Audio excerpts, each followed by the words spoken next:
Il ne semblait pas être le genre d'homme à poser ce genre de questions.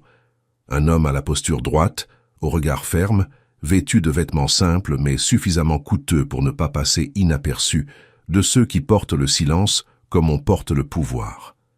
Ariovaldo Teixeira n'était pas seulement le propriétaire d'un site oublié au bout d'un chemin de terre rouge. Il possédait bien plus que cela. Des terres, des affaires, des propriétés qui s'étendaient au-delà de ce que les yeux pouvaient voir d'ici. Un homme riche, mais qui s'était retiré du monde après avoir perdu la seule chose qui importait vraiment. Et pourtant, ce soir-là, face à une femme fatiguée, couverte de la poussière de la route, les pieds nus maculés de boue et un baluchon trempé sur l'épaule, c'est lui qui parla le premier. « Tu peux rester dans la grange. Je ferai n'importe quel travail, pour toi. » La phrase sortit basse, presque sèche, comme si elle avait été arrachée d'un endroit où il n'avait pas l'habitude de fouiller. Marlène cligna des yeux une fois. Elle ne comprit pas immédiatement, parce que, dans sa vie, ce n'étaient pas les hommes comme lui qui demandaient, c'étaient les hommes comme lui qui ordonnaient. Le vent passa entre eux deux, soulevant la poussière rouge du sol encore humide de la pluie qui venait de cesser. Elle le regarda avec ce regard profond de quelqu'un qui en a déjà trop vu pour s'impressionner facilement. « Tu n'as pas besoin de faire quoi que ce soit pour moi, » répondit-elle, simplement, sans défi. « J'ai juste besoin d'un endroit pour dormir. Je travaille pour manger. » Ariovaldo soutint son regard. Il y vit ce qu'il avait déjà appris à reconnaître. Des gens qui ne demandent pas parce qu'ils ont déjà trop demandé. Des gens qui ne supplient pas parce qu'ils ont déjà été ignorés trop de fois. Il hocha lentement la tête. La grange est propre. Rien de plus. Marlène franchit le portail sans remercier avec des mots. Parce que ceux qui ont beaucoup vécu dans le manque apprennent que certaines choses n'ont pas besoin d'être dites. Le site était grand mais arrêté. Pas abandonné, pas exactement, mais oublié. Le potager s'était transformé en broussailles. L'enclos était vide. La maison respirait un silence ancien, lourd, qui ne venait pas de l'absence de gens, mais de l'absence de vie. Elle traversa la cour d'un pas ferme, même fatigué. Chaque pas s'enfonçant légèrement dans la terre mouillée. La grange se trouvait à côté, simple, avec du bois sombre et un toit de zinc qui goûtait encore de la pluie récente. À l'intérieur, il y avait de la paille propre au fond, comme il l'avait dit. Une lampe à pétrole suspendue à une poutre. Une odeur de terre, de bois et de pluie. Marlène posa son baluchon par terre. Elle resta un moment immobile, regardant autour d'elle. Puis elle s'assit lentement sur la paille, appuyant son corps avec précaution. Sa main alla d'elle-même jusqu'à son ventre. Ce n'était pas encore visible, mais elle le savait déjà. Dehors, Ariovaldo resta immobile près du portail plus longtemps qu'il ne le fallait, observant, pas exactement la femme, mais ce qu'elle apportait avec elle. Cette présence étrange qui remuait quelque chose qu'il avait appris à garder silencieux. 3 ans. 3 ans à vivre seul après la mort de Conceição. 3 ans à se réveiller sans raison. 3 ans à exister en pilote automatique, faisant le minimum, maintenant le nécessaire, évitant tout ce qui pouvait ressembler à une vraie vie. Et maintenant, soudain, quelqu'un franchissait ce portail et restait. Il se retourna et entra dans la maison. La nuit tomba rapidement, comme toujours à l'intérieur des terres. Le bruit de la pluie revint léger comme un adieu. La rivière tout au fond du ravin faisait ce bruit constant d'eau qui coule, comme si rien au monde n'avait changé. Mais cela avait changé. Ariovaldo s'allongea, regarda le plafond dans l'obscurité. Il pensa à elle. Il pensa à la façon dont elle l'avait regardé. Il pensa au geste rapide de la main sur son ventre. Il connaissait ce geste. Il se tourna sur le côté, fermant les yeux. Mais la pensée resta. Dans la grange, Marlène non plus ne s'endormit pas tout de suite. Elle resta allongée sur la paille, écoutant le bruit de la pluie sur le zinc. Le corps lui faisait mal, les pieds brûlaient, la tête était lourde. Mais il y avait quelque chose de nouveau là, de la sécurité, petite, fragile, mais réelle. Au moins aujourd'hui, il y a un toit, pensa-t-elle, et elle s'endormit. Le matin arriva avec l'odeur du café. Ariovaldo ouvrit les yeux lentement. Il resta immobile dans le lit, essayant de comprendre. Du café? Cela faisait des mois qu'il n'avait pas senti cette odeur à l'intérieur de la maison. Il se leva. Il alla jusqu'à la cuisine. Elle était là, de dos, s'occupant du poêle à bois comme si elle y avait toujours été. Le feu allumé avec du bois humide, ce qui signifiait de l'effort. La table dressée de manière simple mais avec soin, un verre de café, un morceau de pain de maïs. Ariovaldo s'arrêta à la porte. « Bonjour, dit-elle, sans se retourner immédiatement. Il ne répondit pas tout de suite. Il observa tout, chaque détail, chaque changement. « Ça ne me dérange pas, dit-il enfin, en s'asseyant à table. Il but le café lentement, et, pour la première fois depuis longtemps, cela ne semblait plus seulement accomplir une habitude. Son nom vint simplement, sans cérémonie. Marlène. Il hocha la tête. Les conversations étaient ainsi, courtes, directes, sans excès. Mais le silence entre eux n'était pas vide. Il était rempli de choses qui n'avaient pas besoin d'être dites. Les jours commencèrent à prendre forme. Elle balayait la cour, organisait la maison, cuisinait avec ce qu'elle trouvait. Elle travaillait sans demander, sans se plaindre. Il observait. Et sans s'en rendre compte, il commençait à changer aussi. Il répara une clôture qui était tombée depuis des mois. Il nettoya un coin du potager. Il rangea des outils qui traînaient. Pas par obligation, par impulsion, par quelque chose qui avait recommencé à exister. Ce fut au 3e jour qu'il le perçut avec clarté. Elle était dans le poulailler, accroupie, en train de ramasser des œufs. Mais elle mit du temps à se relever. Et quand elle se releva, son corps vacilla, presque imperceptible. Mais il le vit. Et à cet instant, il en eut la certitude. Ce n'était pas seulement de la fatigue.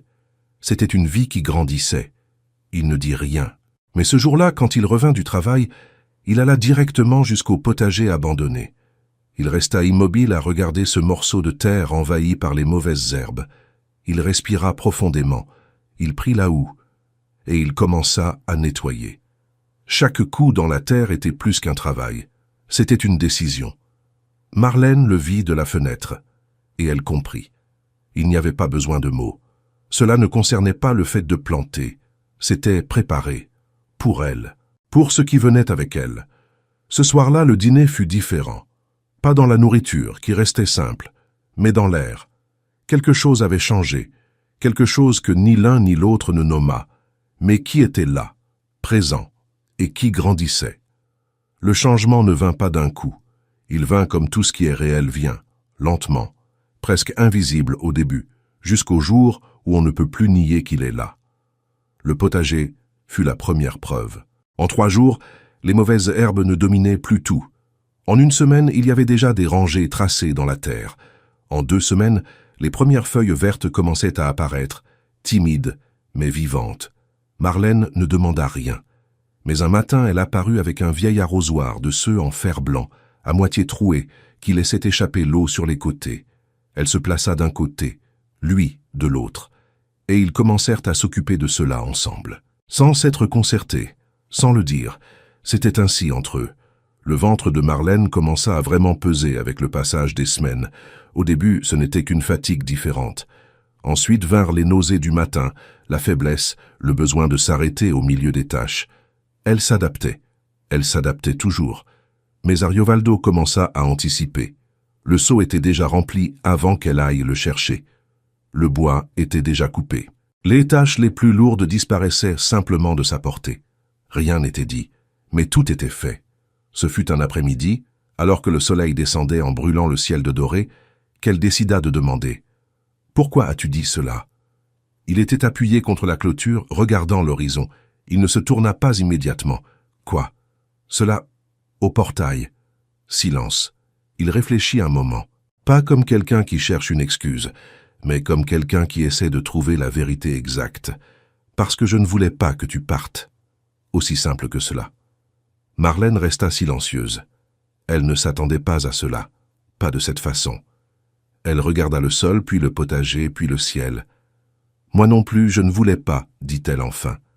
Et cela suffit. » Les jours continuèrent. La maison commença à avoir du son. Le son d'une casserole sur le poêle, le son d'un balai dans la cour, le son d'une conversation basse en fin d'après-midi, et peu à peu le son de quelque chose de nouveau, la vie. L'accouchement arriva une nuit froide, sans avertissement suffisant pour se préparer, mais avec suffisamment de temps pour agir.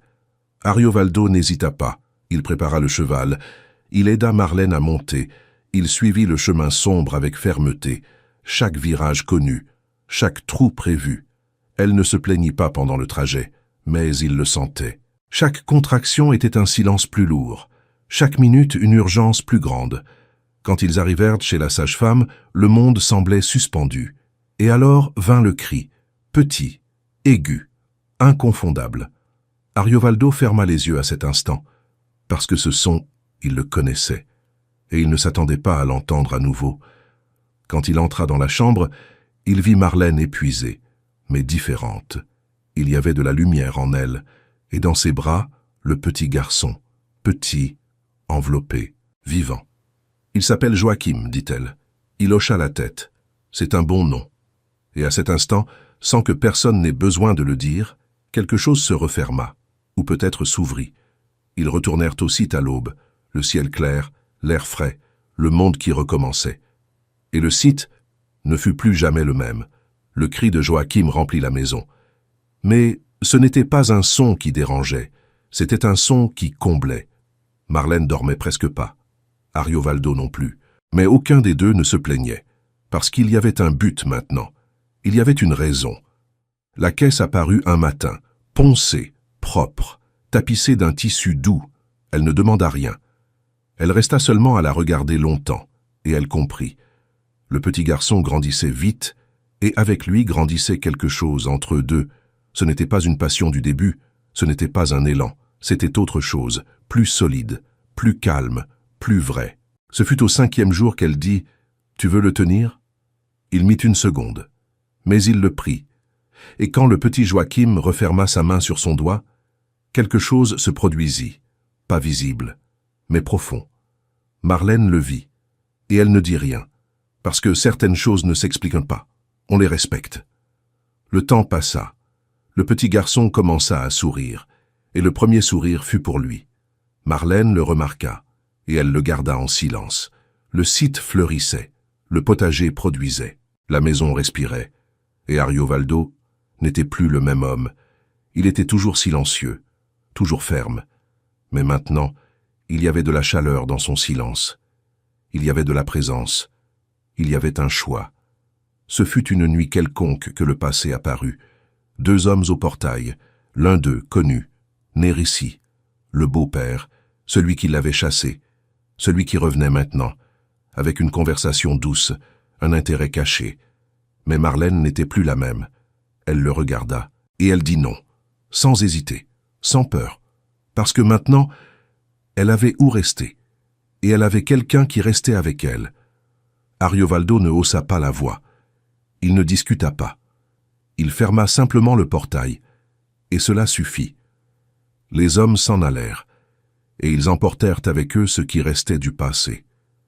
Cette nuit-là, quelque chose changea définitivement. Elle n'entra pas directement. Elle attendit. Il vint. Il s'arrêta près d'elle.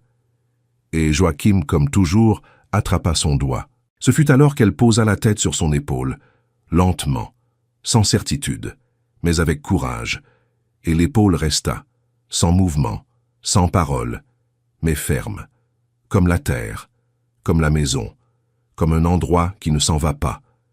Les mois passèrent, septembre arriva, et avec lui la certitude.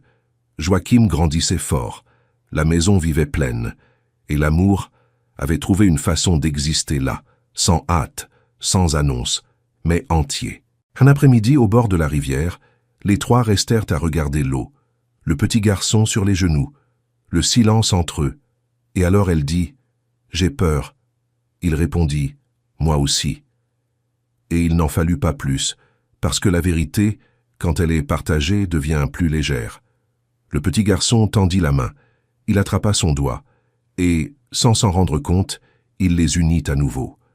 Marlène ne lâcha pas, et lui non plus. Cette nuit-là, assise sur le seuil, regardant le ciel rempli d'étoiles, elle parla bas. Il va avoir besoin d'un nom de famille.